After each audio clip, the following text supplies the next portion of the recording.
Magandang gabi mga boss! Welcome to my channel dito sa Luto ni Boss Crown. Kung kayo po ay bago lang sa aking channel, please pakiclick ang button na to para po updated kayo sa aking mga bagong luto. Ngayon po ay tayo magluluto ng igado. Ito po yung aking mga gagamitin sa pagluluto. Nakapag-marinate na nga po pala ako ng kasim. Ito yung parte ng baboy. Binarinate ko siya sa oyster sauce, soy sauce, paminta at konting garlic powder. At ito rin po yung ating atay. Ang ginamit ko dito ay atay ng baka kasi wala akong makitang atay ng baboy eh. Binarinate ko rin siya sa toyo, oyster sauce at paminta. At ito rin yung aking mga gamitin na sangkap. Ito yung ating bell pepper, bawang, sibuyas po. Marami ako gumamit ng sibuyas eh. At ito yung ating carrots po na ginayat ko siya ng mapahaba. Ito rin yung ating green peas. At optional lang po to mga boss. Maglalagay rin ako ng 5 pirasong siling labuyo. Kasi gusto ko talaga lagi maanghang. Tara, umpisa na natin ang pagluluto at ito nga, lulutuin ko muna tong ating atay para matanggal yung ating lansa ng atay. I-half cook lang natin siya mga boss. Mga boss, prituhin lang natin tong atay. I-half cook lang natin ito.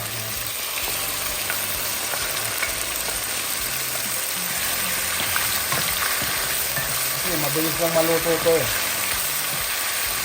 Lutuin lang natin sa mga.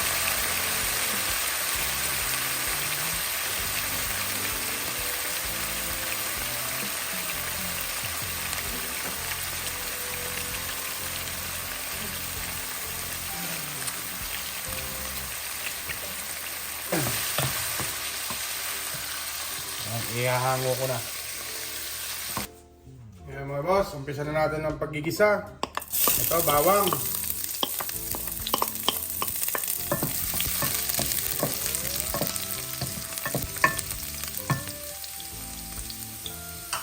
Ang sibuyas natin.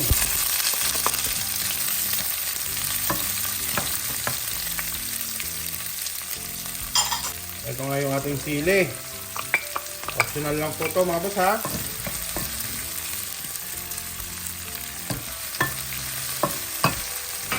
At ito na yung ating kasim na minarinate natin kanina mga boss. 1 oras ko na itong minarinate. Yan.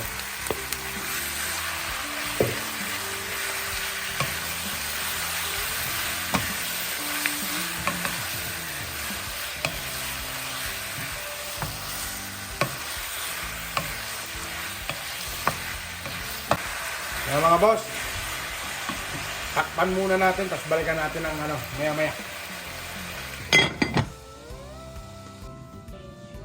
Ayan mga boss, check natin. Yun.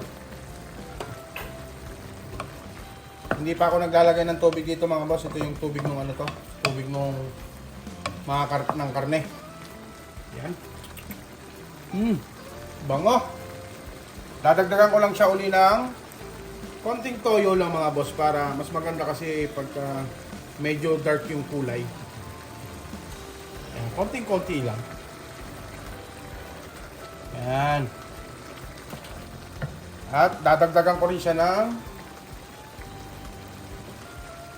oyster sauce lang din. Tansyahin nyo na lang mga boss kung gaano kadami ang gusto nyo ilagay. Sa akin, sakto lang nilagay ito.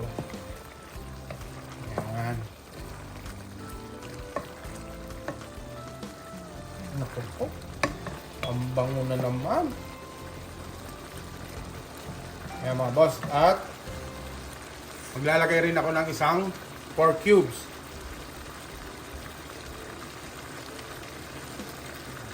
Ayan.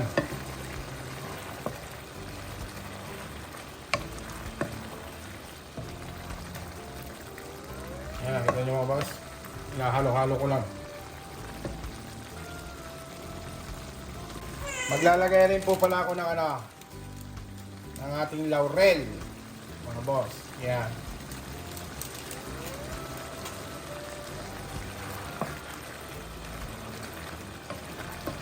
Pagka medyo natutuyo-tuyo na siya, dadagdagan ko siya ng ng tubig para medyo masarsa-sarsa siya. Yan. Ayan ho, no?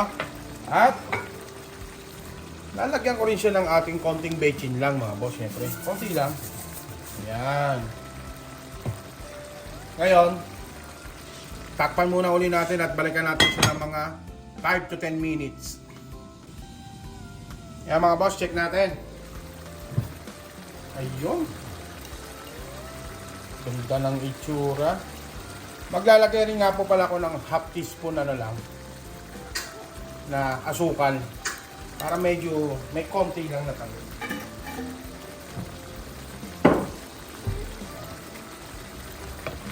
Haluin lang natin.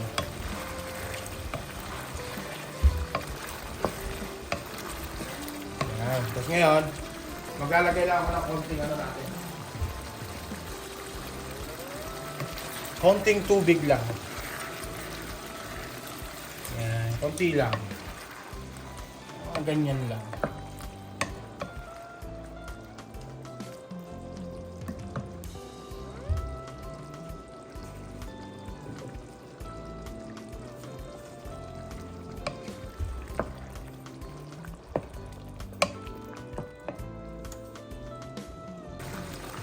Ilalagay na rin natin yung ating yung ating nilutong atay kanina, mga boss.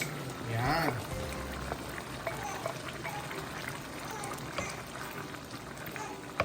Haluin lang natin. Napakasarap nito. Lalo na't may anghang. Extra rice na naman, mga boss.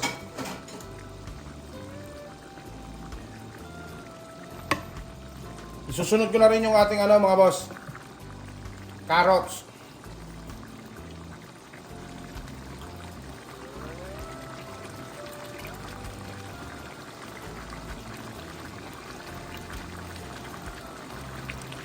Haluin lang din natin.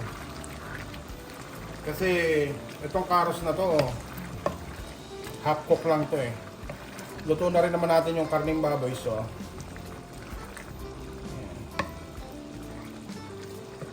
yan. Susunod ko na rin yung ating green peas, mga boss.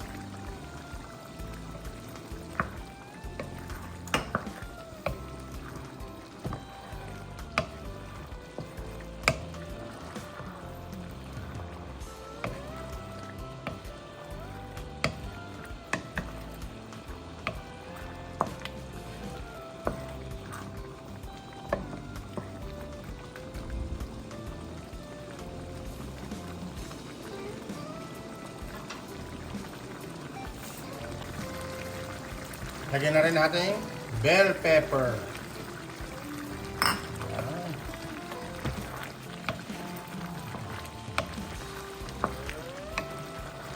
Konting sayaw na lang. Luto na ang ating igado. Ayan. Tikman natin. Pagka medyo matabang, lagyan na lang natin ng kahit konting konting patis, mga boss.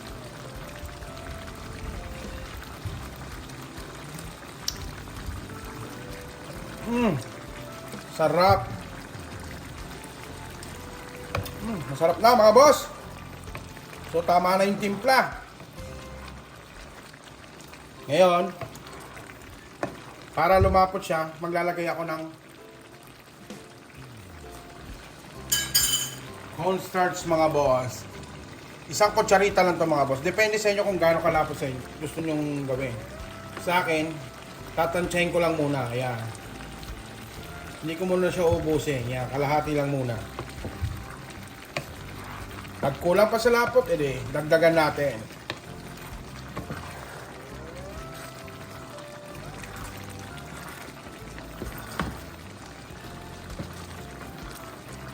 Ako, naamoy yan. Amoy ko na siya mga boss. Oh, okay na yan.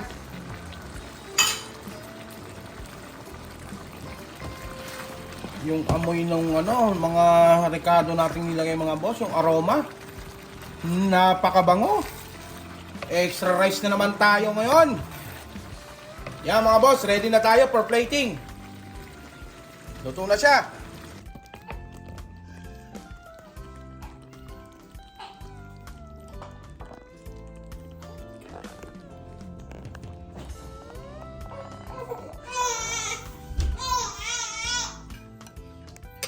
Boss, tikman natin tong iga tong ginawa ko. Na maanghang. Na. Sarap. Sarap. Naglalaban yung anghang. Sarap. Apa? Boss.